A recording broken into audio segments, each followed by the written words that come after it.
ثم قال والقرآن حجة لك أو عليك.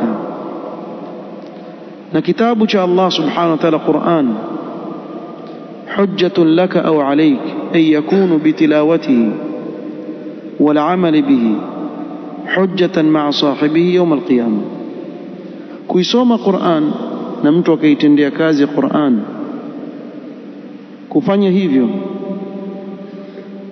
ni jambo ambalo litamtetea mje siku ya kiyama, ni hujja itakayosimama na yule mwenye kuisoma na kuifanyia kazi.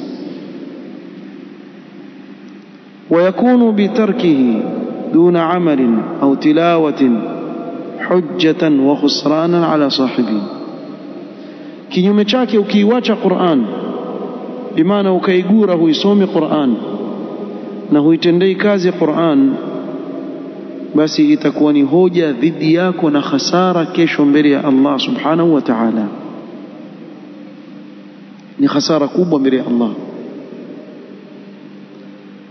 Kwa hivyo hii Qur'an aweza kuisoma mtu mmoja ikawa ni hujja, bimaana itakayomtetea siku ya kiyama kaingia peponi, na mwingine aweza kuisoma hii Qur'an asiitendee kazi ikawa ni hujja dhidi yake siku ya kiyama na sababu ya kuingia motoni.